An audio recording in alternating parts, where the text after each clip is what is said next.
तो इस अनसर्टेनिटी को खत्म करने के लिए क्या गवर्नर साहब को फौरन इमरजेंसी पावर का इस्तेमाल करते हुए या सेंस ऑफ अर्जेंसी दिखाते हुए क्या कि भाई 48 घंटे के अंदर आप अपना बहुमत साबित करिए, यह करने में देरी क्यों कर रहे हैं? वो ये नहीं कर पाएंगे क्योंकि अभी भोईटे साहब ने पूरी आपके सामने कहानी रख दी है कि व्हाट इज गोइंग ऑन। देखिए, ये कोई छुपा हुआ सच नहीं है कि role of governors in India. हमने एसआर बोमई के जजमेंट में देखा है, उसके बाद में दूसरे और भी जजमेंट्स आए, गुजरात से जजमेंट आया, राकेश सिन्हा साहब ने जिस नाबम वाले जजमेंट की बात की उसमें भी रोल ऑफ गवर्नर आया है। तो role of governor is mostly related to what directions are issued by centre. तो जब तक ये सेंटर की पार्टी उनको डायरेक्शन नहीं देगी वो कोई रोल नहीं अपनाएंगे। लेकिन वो जाके मामला वहीं फंसेगा कि वो कहेंगे कि आप अपना मेजॉरिटी साबित कीजिए। मेजॉरिटी साबित अब सिर्फ और सिर्फ फ्लोर पर होगी। फ्लोर पे तब आएंगे जब सेशन आएगा। सेशन वो 163 के हिसाब से और 174 के हिसाब से वो सेशन तभी बुला पाएंगे जब कैबिनेट उनको एडवाइस करेगा। तो ये सब लीगल टैंगल्स है, लेकिन उस बीच में कॉमन मैन की आपने जो बात कही वो बहुत तकलीफ दे रही है। हम रोज देखते हैं कॉमन मैन का प्रॉब्लम। अब जो इंटरफेरेंस बाय जुडिशरी है, देखिए डेमोक्रेसी ने जो एक इंडिपेंडेंस पार्लियामेंट को दिया है, इंडिपेंडेंस जुडिशरी को दिया है, पार्लियामेंट ने लेजिस्लेशन को जुडिशरी को दिया है।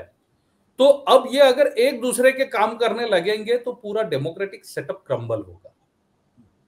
आज के ऑर्डर ने वो एक इंडिकेशन दिया है कि हम डेमोक्रेटिक सेटअप को क्रम्बल करने की तरफ जा रहे हैं, इसको फैला रहे हैं अभी। क्योंकि लेजिस्लेचर को अपना काम करना चाहिए। अगर डेमोक्रेटिक वे से लोग चुने गए हैं तो उन्होंने अपना नेता हाउस में आके चुनना चाहिए, ना कि कोर्ट में जाके चुनना चाहिए। वो होने लगा है, इसलिए गवर्नेंस गायब है and sufferer is common man. बिल्कुल। वाहिद अली साहब, क्या गवर्नर के ऊपर कोई दबाव है? उन्होंने 2 चिट्ठियां लिखी, इसका मतलब यह कि उन्हें इस बात का एहसास है कि स्थितियां, लॉ एंड ऑर्डर की स्थिति महाराष्ट्र के अंदर खराब हो रही हैं। उन्होंने डीजीपी को चिट्ठी लिखी, उन्होंने जो है वो चीफ सेक्रेटरी को चिट्ठी लिखी, और फिर उसके बाद उन्होंने होम सेक्रेटरी सेंटर को चिट्ठी लिखी और कहा कि भाई कि कहने के बावजूद भी वहां स्थितियां बेहतर नहीं है, लिहाजा जो सेंट्रल फोर्सेस है उनको जो है उनको अलर्ट पे रखा जाए। अब ये काम गवर्नर महोदय तो मुख्यमंत्री महोदय को फोन करके भी कह सकते थे, एडवाइस दे सकते थे उनको। तो वो इंडिपेंडेंटली चिट्ठी लिख रहे हैं, सेंटर को लिख रहे हैं, इसका मतलब स्थिति तो महाराष्ट्र के अंदर ठीक नहीं है। अगर महाराष्ट्र के अंदर स्थिति ठीक नहीं है तो फिर अनसर्टेनिटी खत्म होनी चाहिए, या तो ये सरकार रहे या सरकार जाए। वो क्यों नहीं कर रहे इस काम को? देखिए आशुतोष जी, मैं आपको महाराष्ट्र से हटके थोड़ा एक मिसाल दूंगा वेस्ट बंगाल की। आपको मालूम होगा कि वेस्ट बंगाल में क्या हुआ था। इलेक्शन से पहले जब बीजेपी अपना वहां पे पैर जमा रही थी, तब कितने बीजेपी के छोटे से छोटे कार्यकर्ता हो या बड़े से बड़ा कार्यकर्ता हो, उसको सीआईएसएफ की सिक्योरिटी दी गई। तब भी गवर्नर ने चीफ मिनिस्टर को कहा था, ममता बनर्जी जी को, कि आप इनको सिक्योरिटी दो। ममता बनर्जी ने मना कर दिया, सेंटर से सिक्योरिटी उनको प्रोवाइड की गई। तो ट्यूनिंग के ऊपर है, गवर्नर और चीफ मिनिस्टर की ट्यूनिंग कैसी चल रही है। आपको मैं बता दूं कि महाराष्ट्र में गवर्नर और चीफ मिनिस्टर की ट्यूनिंग नहीं है। पिछले 2.5 साल से आप देख रहे हैं कि गवर्नर ने महाराष्ट्र के सीएम को नाराज किया और महाराष्ट्र के सीएम ने गवर्नर को नाराज किया। तो पहले तो उन्होंने औपचारिकता के तौर पर ऑन रिकॉर्ड उन्होंने महाराष्ट्र सरकार को पूरी चिट्ठी लिख दी, चाहे वो चीफ सेक्रेटरी हो चाहे वो डीजी हो, उन्होंने अपना काम पूरा कर लिया। अब उनको अच्छी तरह मालूम है कि ये काम यहाँ पूरा नहीं होगा, तो अब करें क्या? तब उन्होंने जाके सेंटर को चिट्ठी लिखी। सेंटर को चिट्ठी लिखने के बाद हुआ क्या कि यहाँ पे सीआईएसएफ की फोर्स, जो पहले बटालियन मेरे ख्याल से 12 बटालियन थी, अब उनको बढ़ाकर 24 बटालियन कर दिया गया। यानी कि 12 बटालियन का क्या काम था कि वो नारायण राणे जी को सीआईएसएफ की सिक्योरिटी प्रोवाइड की गई थी, 1-2 और ऑपोजिशन के लोगों को सीआईएसएफ की सिक्योरिटी प्रोवाइड की गई थी। अब अचानक से डबल कर दिया गया क्योंकि इन्होंने तैयारी कर ली कि कल ये लोग विधायक जो यहाँ पे आते हैं तो उनको कहीं किसी तरह की कोई तकलीफ ना हो, साथ साथ उनके परिवार वालों को कोई तकलीफ ना हो, इसलिए सीआईएसएफ की कई टुकड़ियां उनके कार्यालय या उनके निवास स्थान पर देखने को मिली। तो सीधे सीधे मैं आपका सवाल के जवाब में यही दूंगा आशुतोष जी कि ये ट्यूनिंग अच्छी नहीं है यहाँ पर, और उसका परिणाम पहले भी महाराष्ट्र सरकार ने 2.5 साल में भुगता है। एमएलसी की लिस्ट हो चाहे वो और भी कोई प्रावधान हो, वहां पे महाराष्ट्र सरकार को संयम बरतना पड़ा।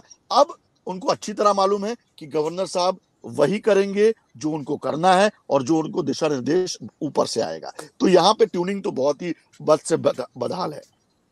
आपने एमएलसी का जिक्र किया, एमएलसी का मामला क्या? दरअसल हमारे दर्शकों को जानना दिलचस्प होगा। साथ ही साथ जो स्पीकर का चुनाव नहीं हो पाया, लोग कह रहे हैं कि भाई 2 साल हो गए, क्या असेंबली अपना स्पीकर नहीं चुन सकती? तो स्पीकर क्यों नहीं चुन सकती? ये बात अगर हमारे दर्शकों को बता दे तो ज्यादा बेहतर रहेगा। देखिए 18 एमएलसीओ की लिस्ट गई थी माननीय गवर्नर साहब के पास। Tulsi ji correct me if I am wrong अगर मैं गलत बोल रहा हूं, तो उस समय उर्मिला मातोंडकर का भी नाम था उसके अंदर, शिवसेना के कोटे में। वो लिस्ट उठा के साइड में रख दी गई, उस पर कोई तवज्जो नहीं दिया गया। गवर्नर ने जब नाना पटोले हमारे यहाँ स्पीकर थे, उनके जाने के बाद जब उन्होंने कांग्रेस ज्वाइन की, उसके लिए वाहिद अली साहब, ये एमएलसी की लिस्ट कब दी गई थी गवर्नर साहब को, मुख्यमंत्री? ये तकरीबन तुलसी जी मेरे ख्याल से 1.5 साल पहले, if I am not wrong, 1.5 साल पहले ये लिस्ट दी गई थी और 1.5 साल तक इस लिस्ट को ठंडे बस्ते में डाल दिया गया था सब। हाँ। कोई कारण बताया गया क्यों ठंडे बस्ते में डाला उन्होंने? कारण सब जानते हैं, आप भी जानते हैं, मैं भी जानता हूं, सब तमाम लोग जो यहाँ पे हमारे फिरदौस मिर्जा जी बैठे, राकेश जी बैठे, कि ट्यूनिंग नहीं है। गवर्नर साहब वही करेंगे जो उनको ऊपर से निर्देश आएंगे। सीएम देखिए, जिस राज्य में, मैं बड़े निष्पक्ष होकर बड़े खुला शब्दों में कहूंगा आशुतोष जी, कि जिस राज्य में बीजेपी की सरकार नहीं है वहां पे गवर्नर उनका बैठा हुआ है।